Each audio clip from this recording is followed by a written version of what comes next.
তো হ্যাঁ, আসসালামু আলাইকুম গাইস, আশা করি সবাই ভালো আছেন। তো আজকে আমরা স্যামসাং A14 5G যে ফোনটা এটাকে আনলক করে দেখাবো এবং হচ্ছিল এফআরপিটাকে রিসেট করব।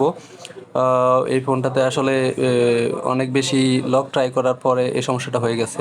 তো কথা না বলে শুরু করা যাক। তো আমরা এটাকে ডাউনলোড মোডে নিলাম, নেওয়ার পরে আনলক টুল অন করব। এখান থেকে আনলক টুলে গিয়ে স্যামসাংয়ে গিয়ে A14 5G লিখবো। লেখার পরে এখানে দেখেন চলে আসছে।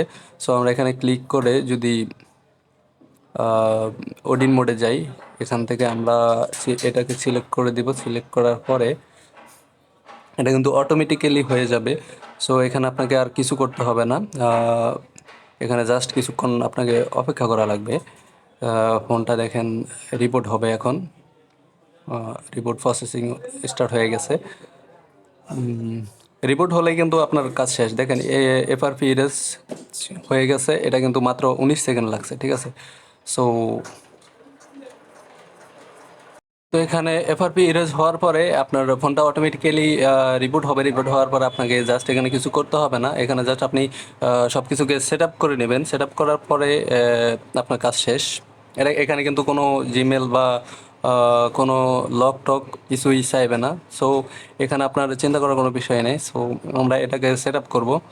ততক্ষণ আমি কিছু কথা বলে নিই। এখানে যারা ভিডিওটা দেখতেছেন, তারা যদি কোনো কাজ করাতে চান বা করতে চান, আমার কাছে সরাসরি ফোন পাঠাইতে পারেন, অথবা হচ্ছিল যাদের কাছে পিসি অথবা ডেস্কটপ আছে, পিসি অথবা ল্যাপটপ আছে, তারা আমার সাথে যোগাযোগ করতে পারেন। রিমোটলি কাজ করে দেওয়া যাবে, আমি এখান থেকে কাজ করে দিতে পারবো অবশ্যই। সো আপনারা আমার সাথে যোগাযোগ করবেন এবং আমার চ্যানেলের সাথে থাকবেন। লাইক, ফলো, সাবস্ক্রাইব যা করা লাগে সব কিছুই করবেন। আসলে চ্যানেলটাও এবং ফেসবুক পেজটাও নতুন, ঠিক আছে। তো সবাই আসলে আমার সাথে থাকবেন। আমি ইনশাল্লাহ চেষ্টা করব রেগুলার ভিডিও দেওয়ার জন্য, যাতে আপনারা কিছু এখান থেকে শিখতে পারেন এবং নিজেরা কিছু করতে পারেন। তো সেক্ষেত্রে আমরা এখানে দেখেন সব কিছু সেট আপ করা প্রায় শেষ। অল সেট ফিনিশ হয়ে গেছে এখানে। তো দেখেন এখানে কিন্তু কোনো জিমেল কিংবা পাসওয়ার্ড কিছুই চাই নাই।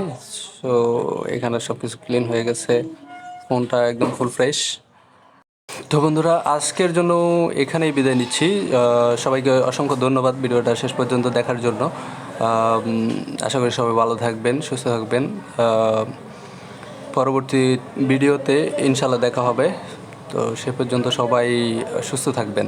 আসসালামু আলাইকুম সবাইকে।